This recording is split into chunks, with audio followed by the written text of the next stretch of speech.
Hello जी, कैसे हैं आप सब। तो आज हम इन सारी भर्तियों के ऊपर बात करेंगे। क्या स्ट्रेटेजी रह सकती है, कौन सी भर्ती में तैयारी करनी चाहिए। तो मोस्टली मैं आपको एक आइडिया देने वाला हूं, कुछ स्टूडेंट्स को एग्जांपल देने वाला हूं और स्ट्रेटेजी क्या हो सकती है, बहुत सारी बातें मैं इस वीडियो में आपसे करने वाला हूं। अगर आप नए हैं तो हमारे चैनल को ज्वाइन कर लेना।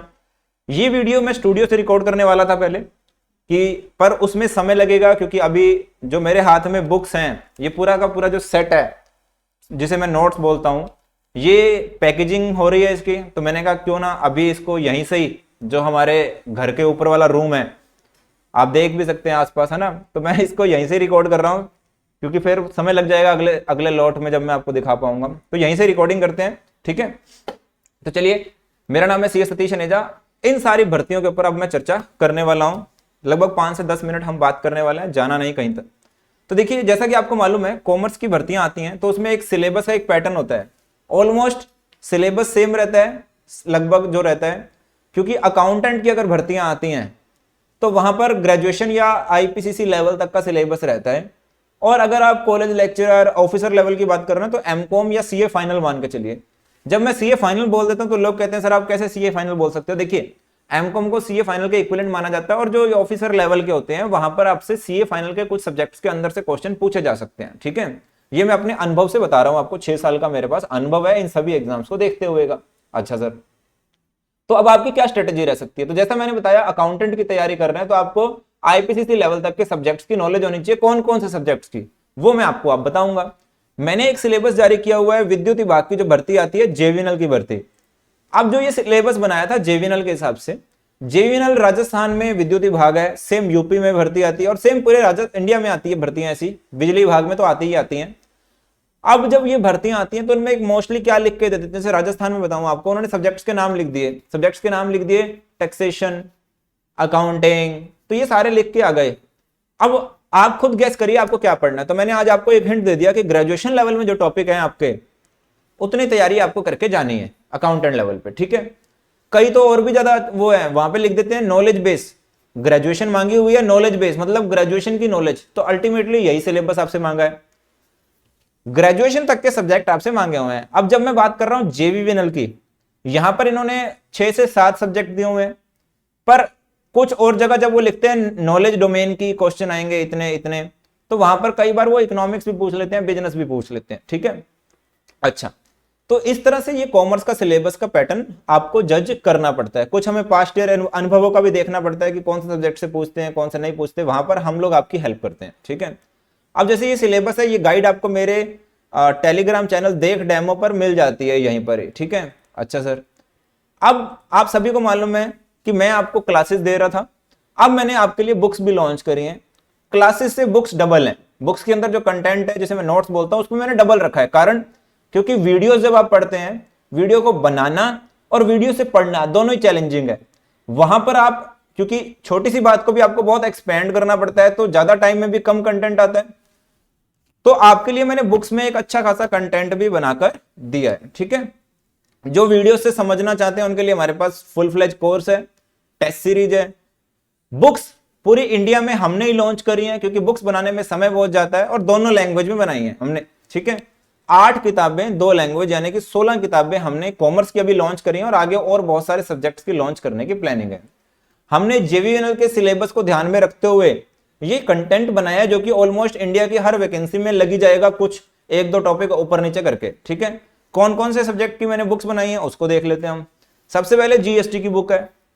जीएसटी की बुक आप देख सकते हैं, इस बुक में जितना कंटेंट है आपके कॉम्पिटेटिव एग्जाम्स पूरे इंडिया में कहीं भी आ रहे हैं, वहां पे ये कंटेंट कवर हो जाता है। ये बुक देख रहे हैं आप, ये बुक को 75 पेजेस में लिखा। अब कोई कहेगा 75 पेजेस पूरा क्रीम ले आया हूं कॉम्पिटेटिव के हिसाब से, कौन कौन से चैप्टर इसमें कवर किए हैं वो भी देख लेते हैं। जब मैंने चैप्टर्स की बात कर रहा हूं और जीएसटी की बुक की बात कर रहा हूं, इंग्लिश और हिंदी दोनों में है ये बुक। ये इसका पूरा टेबल कंटेंट है। ये सारे टॉपिक्स में से जितना जितना पढ़ना है ना हमने, वो सारा इसके अंदर कवर कर लिया। ये सारे टॉपिक्स कवर किए हैं मैंने इस 75 पेज में, क्योंकि जितना कॉम्पिटिटिव में कंपटीशन में पढ़ना है उतना ही है। हमें कोई प्रैक्टिकल सॉल्व करने नहीं निकल जाना है। जैसे वहां पे सीए में अगर एग्जाम देंगे इंटर का, तो वहां आपको प्रैक्टिकल सॉल्व करना है, इनपुट टैक्स क्रेडिट निकालना है और पता नहीं क्या क्या करना है, ठीक है। तो वो कुछ नहीं करना होता। ये देखिए, ये हिंदी में बुक, ये हिंदी में बुक मिलती है आपको बहुत शानदार तरीके से। सेम सारी किताबें आपको ऐसी मिलने वाली हैं। ठीक है, और मैं कई बार ये दिखा भी चुका हूं हमारे चैनल पर। अब मैं इंग्लिश में भी दिखा देता हूं। ये पूरे इंडिया में बुक्स जा रही हैं हमारी, महाराष्ट्र, मध्य प्रदेश, आपका बिहार, आपका झारखंड, हर जगह, ठीक है। तो ये कंटेंट आपको यहाँ देखने को मिल रहा है। ये आपको इनकम टैक्स खुल गया, सॉरी, मैं आपको जीएसटी खोल के दिखा रहा था, एक मिनट, जीएसटी इंग्लिश, ये देखिए, ये कंटेंट आपको दोनों लैंग्वेज में बनाया, आपको पूरे इंडिया में कोई नहीं देने वाला ड्यूल लैंग्वेज में कंटेंट। और हमारे लिए अच्छी बात है, हम इसको प्रिंट ऑन डिमांड कॉन्सेप्ट पे करते हैं, मतलब इसको छपवा के नहीं रखते हैं। जैसे आपका ऑर्डर आता है, हम इसको प्रिंटिंग में, अगले दिन हमारे प्रिंटिंग में चली जाती है और उसके अगले दिन डिलीवरी के लिए निकल जाती है। और आने वाले समय में हम इसको अमेजोन से भी फास्ट डिलीवरी मॉडल पर ला रहे हैं, मतलब अमेजोन भी फिर भी कई दिन लेता है वो चीज को भेजने में। आप देखेंगे ये बहुत फास्ट हो जाएगा हमारा बुक्स का सेट घर तक पहुंचना, ठीक है। और बहुत सारी एकेडमीज अभी हमें ज्वाइन करने वाली हैं। अब हम बात करते हैं, ये बुक प्रिंट ऑन डिमांड पे मिलेगी, यानी कि आप इसको ऑर्डर करेंगे। ऑर्डर करने की सारी प्रोसेस आपको हमारे चैनल देख डेमो, जो टेलीग्राम चैनल है वहां पर आपको बताई जाती है, मैसेजेस करके हर चीज बताई जाती है, ठीक है। दिन में चाहे 3-4 मैसेज तो आएंगे ही आएंगे, ठीक है। लिंक है, पेमेंट हो जाती है, सब कुछ आपको बताया जाता है। अब मैं बात कर रहा हूं और कौन कौन सी किताबें मैंने आपके लिए बनाई हुई हैं। आपके लिए ये एमसीक्यू की बुक है, देखिए एमसीक्यू की बुक अच्छी बात ये है, ये देखिए 409 पेज की बुक बनाई है मैंने, ठीक है। सारे टॉपिक्स वाइज हैं, जैसे अकाउंटिंग स्टैंडर्ड, आपको एमसीक्यू नहीं मिलेंगे अकाउंटिंग स्टैंडर्ड के, इंड एएस नहीं मिलेंगे।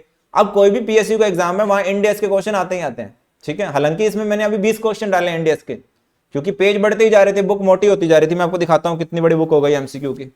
ये एमसीक्यू की बुक है, देखिए आप, इतनी मोटी बुक है, ठीक है। ये अगर और बड़ी हो जाती है तो इसकी बाइंडिंग और बहुत सारे इश्यूज आने लग जाते हैं, तो इसलिए हमने को अभी को इतना ही रखा, ठीक है। और फॉन्ट का साइज भी हमने थोड़ा सा कम करने की कोशिश की ताकि ज्यादा कंटेंट आ जाए। तो ये 409 पेजेस में आप देखेंगे क्वेश्चन आपको बाइलिंगुअल मिलेंगे। ये सारे टॉपिक्स देखिए जो एग्जाम्स ओरिएंटेड हैं, सारे सब्जेक्ट्स के। ये देखिए बेसिक्स ऑफ अकाउंटिंग के क्वेश्चंस, उसकी व्याख्या जो उसके लिए जरूरी है, ठीक है। वो सारा कंटेंट मैंने आपके लिए यहाँ पर कवर किया हुआ है। ये देखिए उसकी व्याख्या, जहां जहां जो आ सकता है वो सब कुछ हम इसमें कवर कर रहे हैं। मान लीजिए कोई मिस्टेक भी रह गई, अब मान लीजिए आप मार्केट से बुक लाते हैं, मिस्टेक आ गई तो आ गई, आप हमें व्हाट्सएप पे भेजते हैं, हम उसका कोई ना कोई सॉल्यूशंस करने की कोशिश करते हैं, ठीक है। कोई चाहे उसका कंटेंट की फाइल आ जाएगी कभी भी, 1 दिन में, 2 दिन में, 5 दिन में हम आपको बता देते हैं। तो ये एक अच्छी चीज आप लोगों के साथ रह सकती है, ठीक है। सॉल्यूशंस आप लोगों को यहाँ पे बुक के अंदर ही दिए हुए हैं। अच्छा, तो ये कंटेंट मैंने, जैसे आपको एमसीक्यू की बुक दिखाई, मैंने आपको जीएसटी की बुक दिखा दी, क्योंकि ये मेरे सामने एक बच्चे का सेट जो बना हुआ है और बहुत सारे बच्चों के सेट यहीं पड़े हैं, ठीक है। तो ये देखिए कंपनी लॉ की बुक, इसके अंदर कंपनी लॉ का कंटेंट आप पढ़ सकते हैं। एफएम की, इसी तरह से अकाउंटिंग के अच्छे खासे टॉपिक्स इसके अंदर है। अकाउंटिंग की क्योंकि बड़ी बुक बनती है, बहुत सारा कंटेंट आता है। कॉस्टिंग, इनकम टैक्स, अब इसमें जो इनकम टैक्स है पूरा टेबुलर फॉर्म में पूरा बना हुआ है, ठीक है। अच्छा, उसके अलावा आप देखेंगे ऑडिट, ठीक है। तो ये सारे सब्जेक्ट्स की बुक आपको यहाँ पर हमारे मिल जाती हैं। जल्दी ही हम 1-2 महीने में इकोनॉमिक्स के ऊपर भी काम करेंगे, फिर स्टैट्स के ऊपर काम करेंगे, और बुक हमारे दोनों लैंग्वेज में मिलता है, ठीक है। तो ये कंटेंट आप लोगों की हेल्प करता है। मैंने आपको बताया कि अगर आपको कोई एग्जाम क्लियर करना है, क्योंकि देखिए अकाउंटेंट की भर्तियां हर जगह आती हैं, जैसे मैं आपको पता ही है, ये देखिए सीबीएसई में, एनवीएसई में, यूपीपीसीएल और तमिलनाडु, तेलंगाना, हर जगह पीएस, जगह जगह भर्ती आती है। ऑफिसर्स की आ रही है, बैंक्स में आ रही है, ठीक है, सीएजी में आती है, तो भर्तियां बहुत आती हैं। आपको क्या करना है, कंटिन्यूसली इसकी तैयारी करनी है। और मैंने एक नई शुरुआत करी है, मैंने कहा कि आप पूरा सिलेबस नहीं पढ़ सकते, आप एक एक बुक मंगवा के पढ़ सकते हैं। कहीं आपको ऐसा सोल्यूशन नहीं मिलता, आपको पढ़ना है, आपने ऑडिट मंगवा ली, ऑडिट को पढ़ना शुरू कर दिया, 1 हफ्ते बाद इतने में आपने दूसरी बुक ऑर्डर कर दी। मैंने तो वो ऑप्शन भी आपके लिए खुला छोड़ा हुआ है, ठीक है। अगर आपके पास पेइंग कैपेसिटी नहीं है, ऑडिट पढ़ ली, अगर आपके पास समय और वैकेंसी अभी नहीं भी आई तो भी आप पढ़ना शुरू कर सकते हैं। वैकेंसी आने के बाद एक साथ आप कैसे पढ़ लेंगे, इतना सारा कंटेंट है, ठीक है। जो बच्चे लगातार पढ़ेंगे सिलेक्शन होने का होता है। मैं आपको बताऊं, राहुल साहू सीए के पेपर की तैयारी कर रहे थे, साथ साथ उन्होंने इसको 1 साल दिया, बहुत सारे एग्जाम दिए, आज वो जॉब लग के बैठे हैं। सेम सोनम के साथ, सेम अमन के साथ। अमन तो ऐसा है, वो कितनी सारे पोस्टों में सिलेक्ट हो गया, एक बार सिलेक्शन हो गया, उसके बाद तो इतनी जगह हो चुकी है, अभी वो दिल्ली आईआईटी में आए हैं, ठीक है, अभी वो दिल्ली आईआईटी में उनकी जॉब लग गई। तो मेरा ये कहना है कि जब आपने एक बार इस सिलेबस को ढंग से कर लिया, आपकी तैयारी हो जाएगी। बहुत सारे स्टूडेंट्स हैं ऐसे, धीरज की बात करते हैं हम, धीरज का भी दिन था, उसके पिछली बार जो 2018 वाली जेवीएनएल में नहीं हुआ, उस बच्चे ने तैयारी करी, 2020 में दोबारा से वो कह रहा सर मैं तैयारी करूंगा, वो 1 साल 1.25 साल लगा रहा, 2021 वाली भर्ती में उसका सिलेक्शन हो गया, वो आज जॉब कर रहे हैं और अभी आरएस की तैयारी भी साथ में कर रहे थे पिछले दिनों जब मेरी बात हुई थी 6 महीने 1 साल पहले। तो मेरा ये कहना है कि आपको मेहनत तो करनी पड़ेगी लगातार। अगर आप कहोगे कि मैं 2-3 महीने तैयारी कर लूंगा और मेरा पहले ही अटेम्प्ट में सिलेक्शन हो जाए या मैं कुछ भी करूंगा, तो थोड़ा मुश्किल हो जाता है ये चीजें करनी, ठीक है। तो कंटेंट आप एक एक मंगवाएं, पूरा सेट मंगवाएं, पूरा सेट आपको थोड़ा सा कम प्राइस में बैठता है, तो आप तैयारी करें। और मेरा ऐसा मानना है कि अगर आप लगातार तैयारी करेंगे, ये मत देखिए सीटें 10 आ रही हैं 20 आ रही हैं। अमन की बात करूं, वो 3 सीट के लिए फ्लाइट बुक कर करके बेंगलोर तक पेपर दे के आया है, गुड़गांव में रहते हैं अमन। वो पेपर आएगा तो वो पेपर देने जाएगा, क्योंकि उससे वो सीखता भी है कि क्या पैटर्न चल रहा है। इंडियस के क्वेश्चन मैंने आपको बताया 2-2 3-3 आते हैं पीएसयू में, और कोई इंडियस की बात ही नहीं करता, हमारी बुक में आपको मिल जाएगा, ठीक है। तो बेस्ट ऑफ लक। आज के वीडियो का कंटेंट इतना ही था कि आप तैयारी करिए, फॉर्म सारे भरिए और सब कंटिन्यूसली तैयारी करिए। देखिए 10-10 पोस्टें आती हैं, बाकी लोग नहीं करते हैं, आप करेंगे आपका सिलेक्शन हो जाएगा। और एक बहुत इंटरेस्टिंग, कल मेरे पास एक स्टूडेंट का फोन आता है, वो तैयारी कर रहे थे जूनियर अकाउंटेंट की राजस्थान में, और पिछली बार उसमें नहीं हुआ, उनका क्या कहते हैं जेवीएनएल में नहीं हुआ, फिर टीआरए की तैयारी करी, वो 1.5 साल 2 साल हो गए, अभी तक रिजल्ट तो आया नहीं है। उसमें भी सीईटी में उनको प्रॉब्लम हुई, पर वो सीईटी पास हो गए। अब वो फाइनल में अभी उनका थोड़ा सा वो प्रॉब्लम में थे, बट इसी दौरान उन्होंने स्टैटिस्टिकल ऑफिसर का पेपर दिया, उसमें उनका नंबर आ गया बीच में। वो सरप्राइज थे, सर मेरा नंबर आ गया, बट बहुत खुश थे। तो जब आप फॉर्म भरते हैं और पेपर देते हैं, आपको नहीं पता आपका लक आपके साथ क्या कर सकता है, तो इतनी खुशी वाली बात है, अभी उसमें नंबर आया हुआ है। तो इस तरह से आपको चांस लेना है, कंटिन्यूसली मेहनत करनी है। आपको नहीं पता जूनियर, अब एसओ की भर्ती, स्टैटिस्टिकल ऑफिसर की भर्ती और जूनियर अकाउंटेंट जमीन आसमान का फर्क है। कर किसके लिए तैयारी रहे थे, और देखिए कहाँ अच्छा मौका आ सकता है। अभी बाकी जो अभी 2 गुना में सिलेक्शन हुआ है, बट उम्मीद करते हैं उनका 1 गुना में भी सिलेक्शन हो जाएगा। तो मैं वही कह रहा हूँ, आपको नहीं पता डेस्टिनी ने आपके लिए क्या सोच रखा है, आपका प्रयास तो करना ही पड़ेगा, ठीक है। तो चलिए इसी उम्मीद के साथ टेक केयर, बाय बाय।